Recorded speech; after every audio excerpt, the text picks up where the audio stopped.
ఐటీలో ఎంట్రీ కావాలా? Trainee software engineer గా అజా కోడింగ్ ట్యూటర్ లో 2 వీక్స్ ట్రయల్ పీరియడ్ లో వెంటనే చేరండి. నమస్తే, వెల్కమ్ టు సుమన్ టీవీ. ప్రస్తుతం మనతో పాటు ఉన్నారు డాక్టర్ శిల్పి రెడ్డి, గైనకాలజిస్ట్. మరి మేడంతో మాట్లాడదాం. నమస్తే మ్యామ్.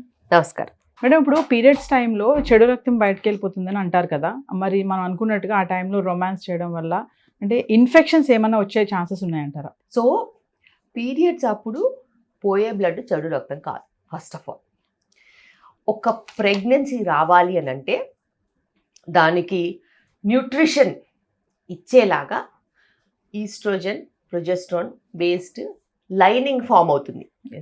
ఆ లైనింగ్ అనేది ఒక హార్మోన్ ప్రభావంతో కొన్ని సెల్స్, కొన్ని కణాలు అక్కడ గ్యాదర్ అవుతాయి. అందులో కణాలతో పాటు దాని లెంత్, దాని విడ్త్ కొంచెం పెరిగి ఆ న్యూట్రిషన్ ఇచ్చేలాగా ఒక చిన్న లైనింగ్, ఒక పొర డెవలప్ అవుతుంది. ఇప్పుడు ప్రెగ్నెన్సీ లేని పక్షంలో ఆ పొరకి బ్లడ్ సప్లై అనేది కట్ ఆఫ్ అయిపోతుంది. ఎలా కట్ ఆఫ్ అవుతుంది? ఈస్ట్రోజన్ పొర పెంచుతుంది, ప్రొజెస్ట్రాన్ పొరని థిక్గా చేస్తుంది, దాన్ని నరిష్ చేస్తుంది. ప్రెగ్నెన్సీ లేనప్పుడు ఈస్ట్రోజన్, ప్రొజెస్ట్రాన్ రెండు పడిపోతాయి. వాల్యూస్ పడిపోయినప్పుడు ఆ పొర డిటాచ్ అయిపోయి ఆ పొర బయటికి వస్తుంది. ఆ పొర బయటికి వస్తుంది తప్పితే అందులో గుడ్ బ్లడ్, బ్యాడ్ బ్లడ్ అంటూ ఏం ఉండదు.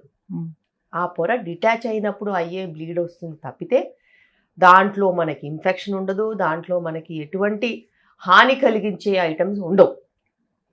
అయితే ఆ పొర డిటాచ్ అయ్యి బయటికి రావడానికి 1, 2, 4, 6 డేస్ అట్లా ఒక్కొక్కరికి ఒక్కొక్కంత టైం పడుతుంది. అది ఒక నార్మల్ ఫిజియలాజికల్ స్పేస్. ఆ టైంలో ఇంటర్కోర్స్ చేసినా, ఆ టైంలో కలిసి ఉన్నా, ఆ టైంలో ఇంకేదైనా యాక్టివిటీస్ చేసినా ఇన్ఫెక్షన్స్ వస్తాయి అనేది ఒక మిత్. అందులో రియాలిటీస్ అంటూ ఏమీ ఉండవు. అయితే ఈ పొర డిటాచ్ అయినప్పుడు, ఆ బ్లీడింగ్ అవుతున్నప్పుడు చాలాసార్లు, మోస్ట్ ఆఫ్ ద టైం 50-60% కొంచెం డిస్కంఫర్ట్ ఉంటుంది, హెవీనెస్ ఉంటుంది, మూడ్ స్వింగ్స్ ఉంటాయి, చికాకులు ఉంటాయి. కాబట్టి it's the women's decision what she wants to do. Coming to IVF అనేది అసలు ఎన్నిసార్లు పర్మిటబుల్ మేడం?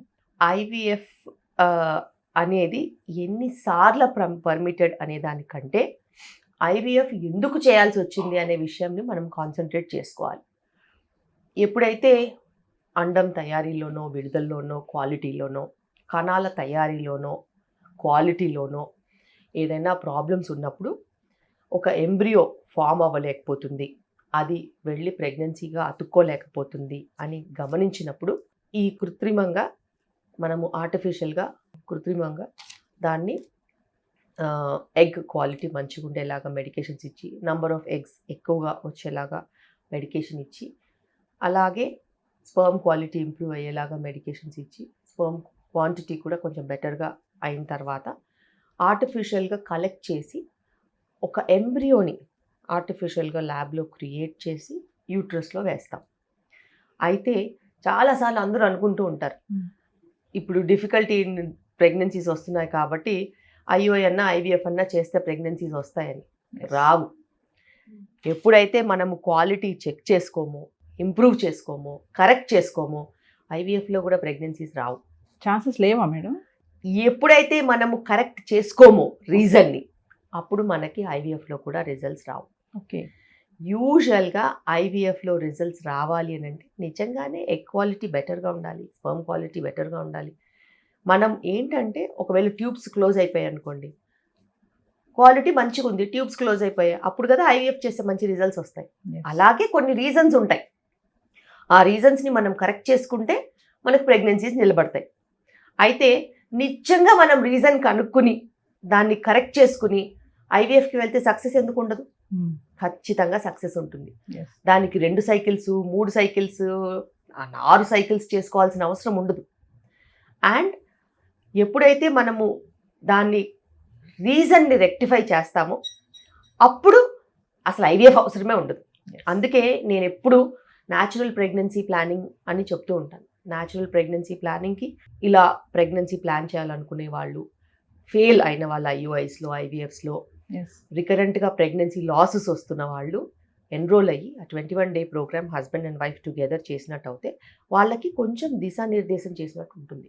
వాళ్ళకి డైరెక్షన్ వస్తుంది. అసలు ఎక్కడ ప్రాబ్లం ఉంది, ఎందుకు కన్సీవ్ అవ్వట్లేదు, దాన్ని మనం ఎలా రెక్టిఫై చేసుకోవాలి. అలా రెక్టిఫై చేసుకున్న తర్వాత ప్రెగ్నెన్సీ ప్లాన్ చేస్తే న్యాచురల్గా వచ్చే అవకాశం ఉంటుంది. ఐవీఎఫ్ ఫెయిల్ అయిన వాళ్ళకు కూడా న్యాచురల్గా వచ్చే అవకాశం ఉంటుంది. ఐవీఎఫ్ ఫెయిల్ అయిన వాళ్ళకు కూడా మళ్ళీ నెక్స్ట్ సైకిల్కి వెళ్ళాల్సిన పరిస్థితే వస్తే, ట్యూబ్స్ బ్లాక్ ఉంటే, ఒక ఎగ్జాంపుల్ చెప్తున్నాను, ట్యూబ్స్ బ్లాక్ ఉంటే ఐవీఎఫ్ ఎక్కడి నుంచి వస్తుంది, మన న్యాచురల్ ప్రెగ్నెన్సీ ఎక్కడి నుంచి వస్తుంది, వాళ్ళకి ఐవీఎఫ్ చేయాలి.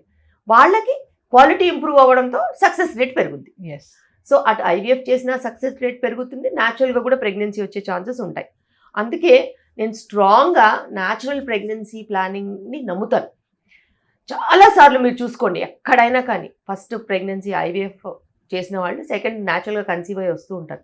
ఆ పొటెన్షియల్ సడన్గా ఎక్కడి నుంచి వస్తుంది? ఎందుకంటే లైఫ్లో డిసిప్లిన్ వస్తుంది. ఒక చైల్డ్ వస్తే ఎంతో కొంత బాధ్యత వస్తుంది. మీరు ఆ లూప్లో పడతారు. డైలీ యాక్టివిటీస్, బేబీ కోసమన్నా హెల్త్ మెయింటైన్ చేస్తారు, బేబీ కోసమన్నా డిసిప్లిన్ మెయింటైన్ చేస్తారు. సో దానితో లైఫ్లో అన్ని కరెక్షన్స్ వచ్చి మళ్ళీ ఇంకో ప్రెగ్నెన్సీ వస్తుంది. అది సొంతగా ఐవీఎఫ్తో వచ్చిన ప్రెగ్నెన్సీస్ అయినా మళ్ళీ ప్రెగ్నెన్సీస్ వస్తాయి. నిజంగా దత్తత పిల్లలు తీసుకున్నా కూడా మళ్ళీ వాళ్ళకి సొంతగా పిల్లలు పుడతారు. సో అది ఒక బేబీ తీసుకొచ్చే అద్భుతమైన ఒక డిఫరెన్స్ ఒక కపుల్ లైఫ్లో. మీరు అన్నారు కదా ఐవీఎఫ్లో ఫెయిల్ అయిన వాళ్ళకు కూడా నేచురల్ ప్రెగ్నెన్సీ వచ్చే ఛాన్సెస్ ఎంతవరకు ఉన్నాయంటారు? బ్రహ్మాండంగా ఉంటాయి. నేను స్ట్రాంగ్గా బిలీవ్ చేస్తాను ఆ విషయాన్ని. ఇప్పుడు ఏమవుతుందంటే అందరూ కొంచెం లేట్గా మ్యారేజెస్ చేసుకుంటున్నారు, లేట్గా ప్రెగ్నెన్సీస్ అవుతున్నారు. వాళ్ళు లైఫ్ స్టైల్ మార్చుకోకుండానే ప్రెగ్నెన్సీ ప్లాన్ చేస్తున్నారు. ప్రెగ్నెన్సీ ప్లాన్ చేసుకున్న కొద్ది నెలల్లోనే వాళ్ళకి ఆ ప్రెషర్ వచ్చేస్తుంది, రావట్లేదు ప్రెగ్నెన్సీ అని. ఆ ఒత్తిడిలో వాళ్ళు మాకు రావట్లేదు రావట్లేదు రావట్లేదు రావట్లేదు అనుకోవడంతో నిజంగానే రాకుండానే పోతుంది. అదేవిధంగా డెస్పరేషన్లో ఇంట్లో వాళ్ళ ప్రెషర్ అయినా కానీ, ఇంట్లో వాళ్ళు ఏమంటారు, ముందే చెప్పాను నువ్వు పెళ్లి చేసుకోలేదు, ముందే చెప్పాను నువ్వు పిల్లల్ని కనలేదు, ఇప్పుడు చూడేమైంది, ఇప్పుడు చూడేమైంది అని దిప్పి పొడుస్తూనే ఉంటారు. సమాజం అలాంటిది బేసిక్గా. అంత బ్యాడ్ సమాజంలో మనం ఉన్నప్పుడు ఆ ప్రెషర్ కూడా మనం క్యారీ చేస్తున్నప్పుడు ఒక వెరీ నాజూకైన phenomena, egg formation, egg quality, sperm formation, sperm quality and sexual life, ఇవన్నీ కూడా చాలా చాలా బ్యాలెన్స్డ్గా ఉండాల్సిన టైంలో అంతా ఇంబ్యాలెన్స్ అయిపోతుంది. సో వాళ్ళు డెస్పరేషన్కి వెళ్ళి ఐఓఐస్కి వెళ్తారు, కరెక్షన్ కాకుండా, మానసికంగా కూడా కరెక్షన్ అవ్వకుండా ఐవీఎఫ్స్కి వెళ్ళిపోతారు. ఇంకా కరెక్షన్ కానప్పుడు రిజల్ట్స్ ఎక్కడి నుంచి ఉంటాయి? సో మనం ఏం తీసుకురావాలి లైఫ్లో? స్థిరత్వం తీసుకురావాలి, బ్యాలెన్స్ తీసుకురావాలి, సెటిల్ చేయాలి, యాంగ్జైటీస్ నుంచి వాళ్ళని దూరం చేయాలి. లైఫ్ స్టైల్ని మించింది ఇంకోటి ఉండదు. దాంట్లో కనుక మార్పులు చేసినట్టు అయితే 6 months to 1 year డెఫినెట్గా నీ కృషిని బట్టి నీకు రిజల్ట్స్ ఉంటాయి. బాడీ హ్యాపీగా ఉన్నప్పుడు అన్నిటికంటే ఫస్ట్ వచ్చేది రిప్రొడక్షన్. ఎందుకంటే అది హ్యాపీనెస్కి ఇంకో మారు పేరు.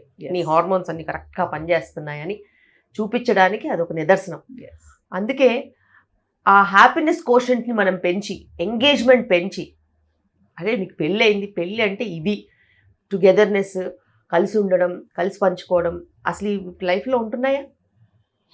అసలు మాట్లాడుకుంటున్నారా? ఫస్ట్ అది చెప్పండి. బిజీ లైఫ్ మేడం, మాట్లాడుకోవట్లేదు. సో అలాంటివి కనుక మనం నిజంగా చేసినట్టయితే దోస్ ఆర్ పర్మనెంట్.